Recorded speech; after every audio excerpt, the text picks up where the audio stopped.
All right, so welcome back to another Champions Journey interview with me, Dan Holloway, where I basically talk to and interview people who have gone on the journey of replacing their income by using a particular path or vehicle to do so.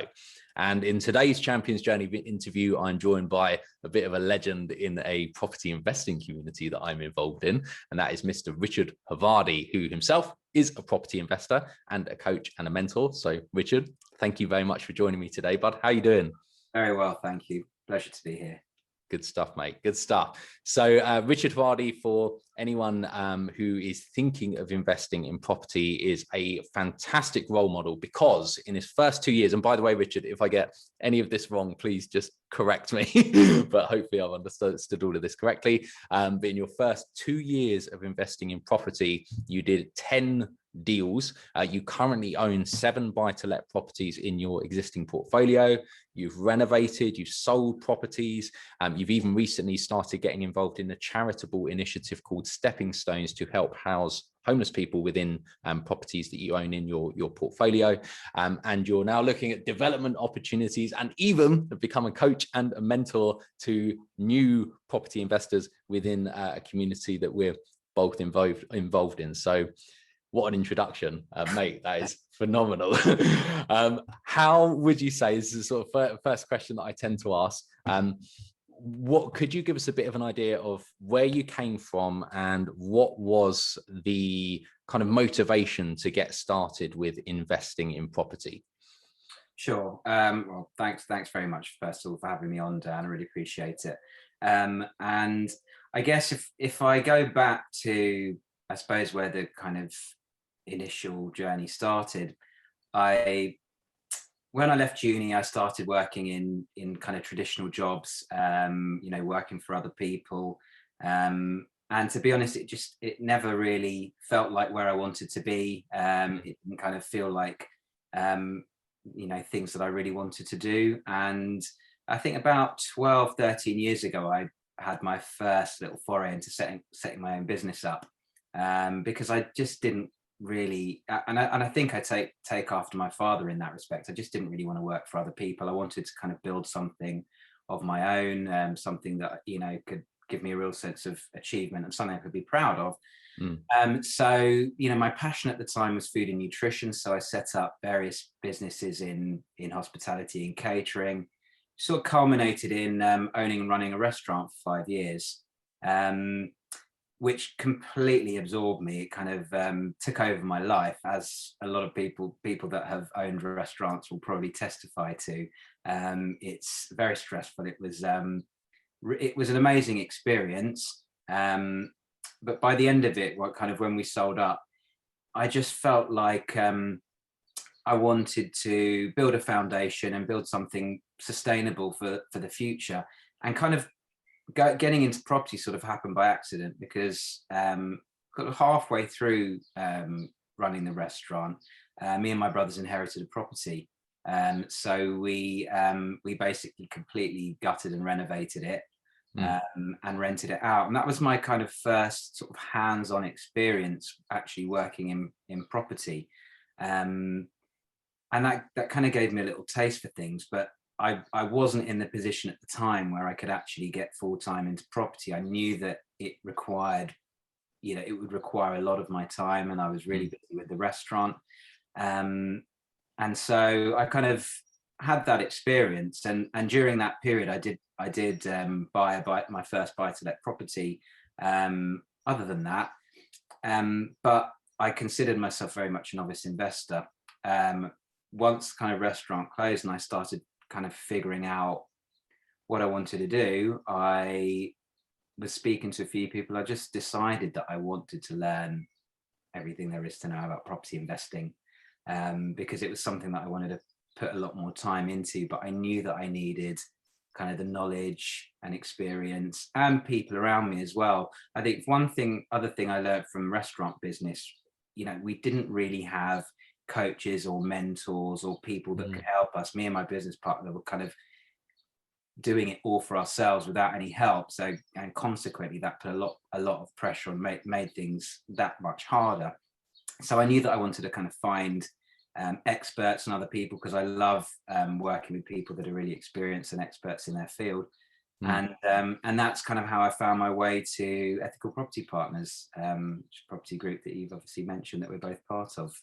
Yeah, amazing. I think what you said there about you didn't want to work for somebody else, and that kind of led you to start your own business and own a restaurant. I think that's definitely a feeling that a lot of people who are watching this can probably relate to. It's this whole sense of wanting to be independent, wanting to do your own thing, wanting the choice, wanting the freedom in your life as well. And obviously a major part of that is the financial side. You know, it's very hard to live a free life of choice if your income is dependent on someone or something outside of yourself. And I think that's definitely a big allure, isn't it, to property investing as a way to create a passive income, which means you're no longer trading time for money.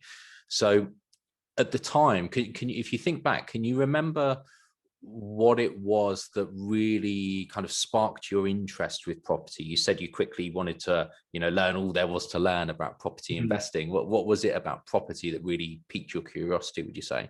I think it was my initial experiences, obviously, as I mentioned, with renovating that first property and then making an investment to another buy-to-let property, and having that kind of understanding that this was a great way to leverage your time and also to kind of leverage finance to be able to kind of build a foundation. Ironically, going back to the restaurant, part of my goal was obviously to have financial security and to not be chained to something for my whole life. But it was funny, that's what ended up happening to me. I ended up in the restaurant and working all hours under the sun, and realizing that if I don't put that time in, I won't earn any money. And I looked at property as something which you do need to put a lot of time and effort into, in order to learn, in order to kind of build up income. But once you've kind of built up a certain level of passive income through renting properties out and doing other sorts of strategies, it will end up in the kind of future freeing up your time. And that's what I wanted to do. I kind of had that realization. I don't want to be slaving for the rest of my life until I'm 60. I want to put in work and effort now so that I can kind of enjoy the later years of my life. And I suppose that's what I saw property as being able to facilitate in some sense. Yeah, and you've hit the nail on the head. It's this whole time for money dynamic is often is such a key thing that a lot of us really want to break that, that relationship between the two, having to trade your time to earn money, whether it is in a job or whether it is, as you say, in a a business that you own, but that can't function without us giving all of our time to it. So when any one of us goes or starts to go through that process, whether it's property investing, whether it's like online business, whether it's trading or whatever, there's always a bit of a journey to go through. And obviously with any journey comes challenges. So what would you say, Richard, were some of the biggest challenges that you faced when you started out and then you really were getting involved in this world of property investing? I think probably the biggest challenge was that I'd never really done anything like this before. So all the things that I was learning were new. And I guess whenever you do something that you've never done before, it's always going to be harder and you're not going to be good at it. But that's the whole point. And you need to actually, put in the time. You need to perhaps do things badly for a little while until you actually start to do them well. So I think things like learning how to source properties, how to do the marketing, and once you start getting responses from your marketing, how to actually speak to property owners, because at the end of the day, you're selling your service, you're offering them a solution, but you need to be able to be good at building relationships with people. So I learned a lot about that. I mean, it's so much about people, the business that we're in. A lot of people kind of I know falsely think that it's just about the property, but actually no, it's about the person that you're dealing with that's perhaps selling the property, and being able to find common ground, be able to offer a solution that kind of works for both parties. So I'd say that was definitely a big challenge at the beginning. I also think as incredible as it was to join an amazing community of property investors, that's also a challenge. If that's something that I wasn't used to. I wasn't used to being part of a big network. So I had to kind of find my feet in that, build up my confidence, again, make connections with my fellow peers. So I'd say that that's probably, that was challenging, but then ultimately really rewarding once I started to be comfortable with that. I think other challenges would be refurbs and renovations.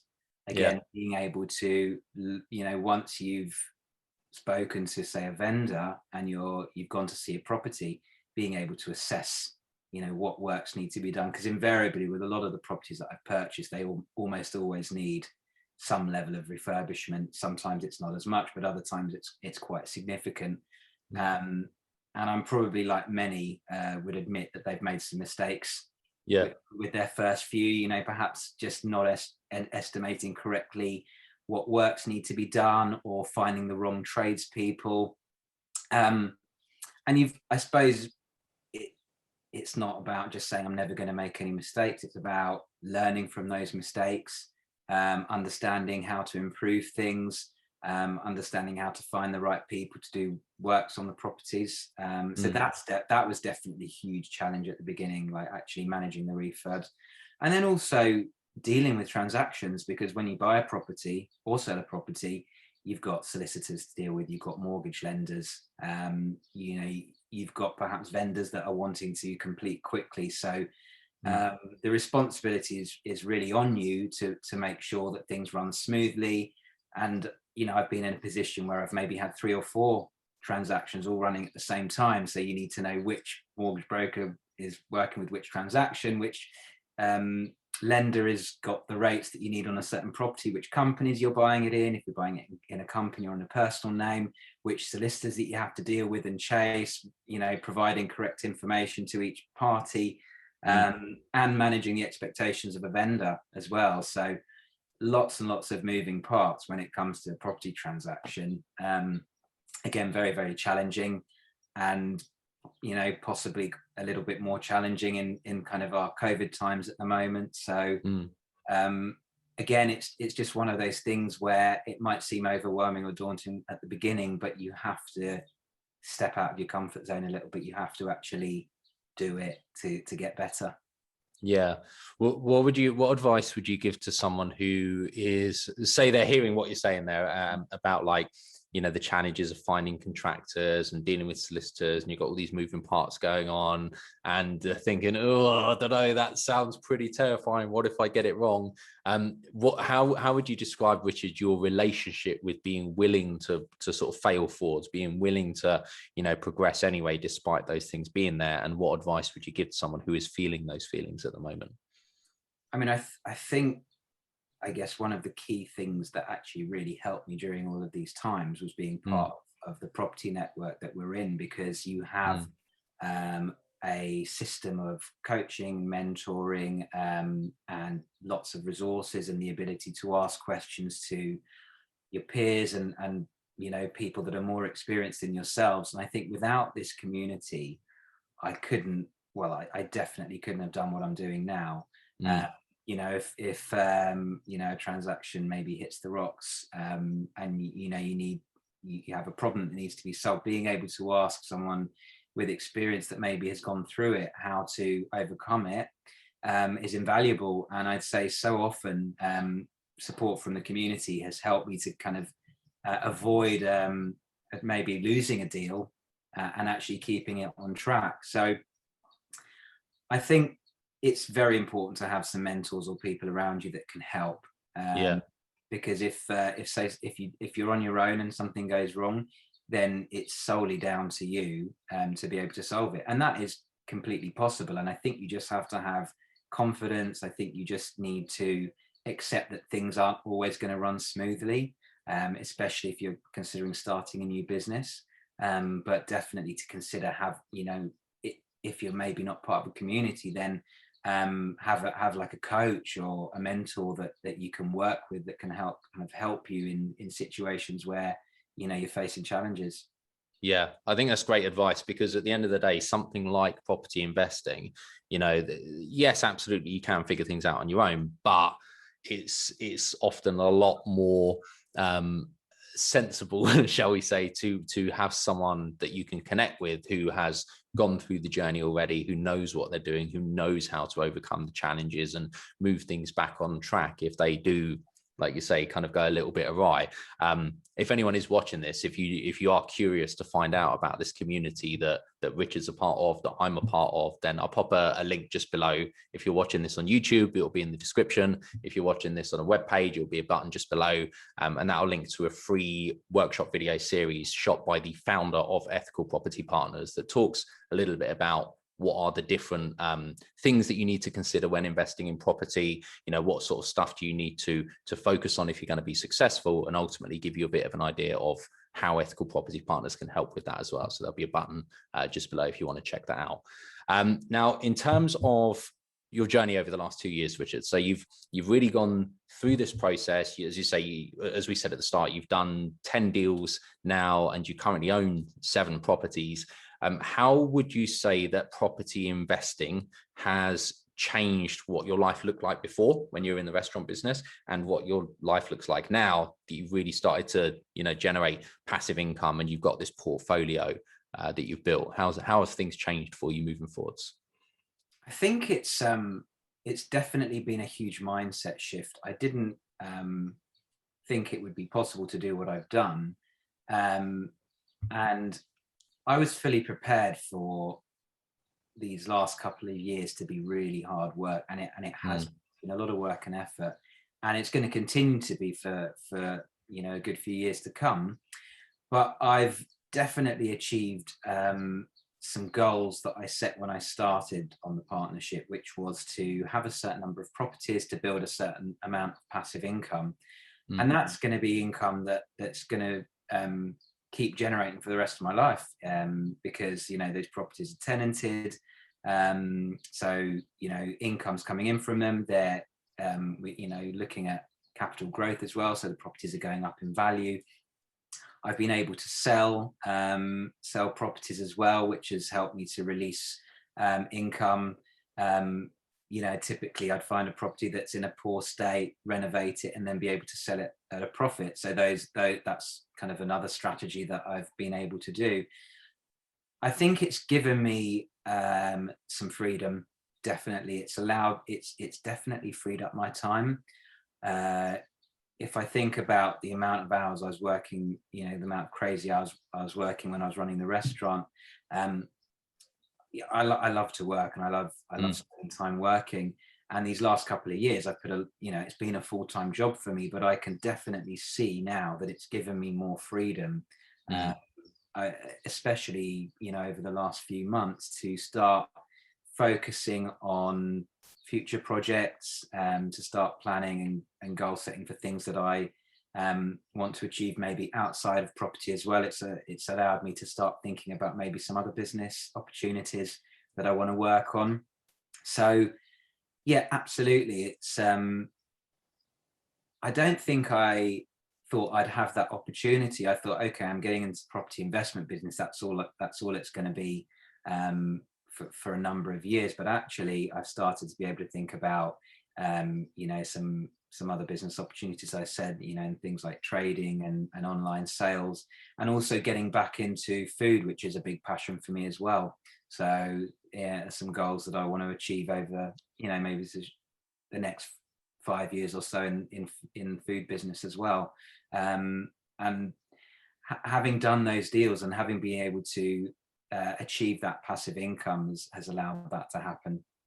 I love that you mentioned that, because it's one of the things that I think is often so underestimated. It's what does it actually mean when you are able to replace an income or create an income, but without having to trade your time to create it? And this freedom aspect of having time to do whatever it is that you want to do moving forward, it means that suddenly you can work on some project you're passionate about. Suddenly you can, you know, do something through a charity that means something to you, or, you know, just start doing another initiative that you're interested in, because now you have the ability and the freedom to be able to do that.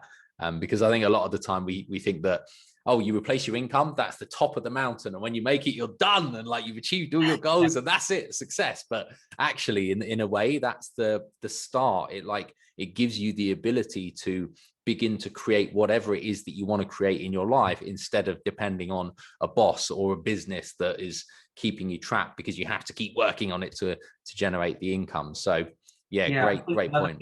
Another point that's really interesting about that is that when, let's say, you're working 9 to 5, you're working for someone else, it tends to be a cycle of, doing all your tasks at work, getting, knackered, coming home and wanting to veg out. I think the other realization I've had is that because I've been able to free up some of my time, that actually gives you the space inside yourself to come up with ideas and to start working on your creativity. And it's that creativity and that space that allows you to come up with ideas which you can then take forward and start to crystallize into plans and goals. And I suppose without that freedom, those ideas and that creativity will never be there. Yeah, great point. And off the back of that, then when you're doing your coaching and mentoring, and you have somebody who's new on the property journey, and they've just started out, but they're excited, they've got their goals, they've got the things that they're working towards. What would you say are some of the biggest recurring challenges that you see in new people who are starting out, or even maybe misconceptions or like limiting beliefs that hold people back? Like what sort of things do you see, and what advice would you then give to someone who's in that stage? I think typically, and this would have been the same for me when I started, is fear of what could go wrong, or you have that kind of voice inside yourself saying, I'm not going to be good enough at this, or I don't know what I'm doing. And plus there's so much kind of information and education to take on, not just about property, but also about how to be organized, how to set your goals, how to work on your mindset, that it all feels a little bit overwhelming at the start. So I'd say another key thing that people feel is overwhelm. It's something that I definitely felt at the beginning, but we're encouraged, especially on the partnership, to just work through things step by step. So what I help people do with the coaching and mentoring is to just break things down into steps and not to think too far ahead, because that's the other thing that happens, is people try to think too far ahead. Right, so I've got to do this, this, and this, and then this will happen, and then I can do that. And we just don't know that it's going to work in that order anyway. And so it's kind of pointless to think too far ahead. Just work on the next step, work on setting up the bank account or the business, work on looking at your marketing strategies and maybe calling up some delivery companies to deliver leaflets for you or something like that. Do the tasks that you can do at the time, and that will then lead on to the next task. So try and kind of operate on that step-by-step approach. And what happens then is that it tends to remove the overwhelm, because people like to have things to focus on. And again, with all of these tasks, because you're doing them for the first time, often they're going to be quite challenging. But if you've got one single task to focus on, you can focus on sort of getting good at that and then moving on to the next one. So then you have that sense of achievement, and that builds your confidence. So I think it's all about slowly and incrementally improving, building people's confidence. And along with that, you increase people's understanding.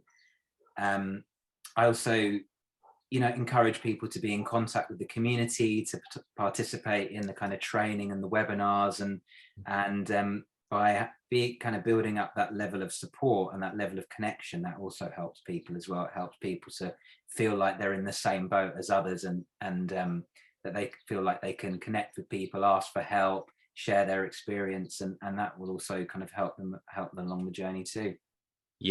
Yeah, great advice. And I think, again, if you're someone watching this and you've been thinking of getting involved in property for a while, or you're curious about property and taken on board the advice, Richard, that you've just given there about breaking things down into smaller pieces, often one of the first stages, certainly for me on my journey, was I needed to find mentors, people, a community, basically a support structure that I could tap into and actually begin learning from, so that I could start my journey on the right foot. So if you're watching this and you're curious and you want to learn about this, click the button below, or if you're watching on YouTube, the link in the description. That's going to introduce you to Ethical Property Partners and the founder, Frank, who has helped myself and Richard on the beginnings of our property journey. So that could be the first step on a, you know, on a long journey of steps to ultimately using property to replace your income if you're watching this. So Richard, thank you, my friend. I really appreciate you spending the time and sharing your experience. I think, again, for anyone who's in the early stages, just seeing yourself as an example of somebody who in the space of just a couple of years has gone from inheriting one property and not really being involved in property investing, and then having 10 deals that you've done in 2 years and using it as a way to create an entire income that is no longer dependent on your time is extremely inspiring, and I think very relatable as well. So I just want to thank you for sharing that experience, mate. And I hope it's been valuable for yourself. If you're watching this, I hope you've enjoyed it. Richard, I'm sure I'll speak to you very soon, my friend. And until then, thank you guys for watching. And we'll see you in the next Champions Journey interview. Bye for now.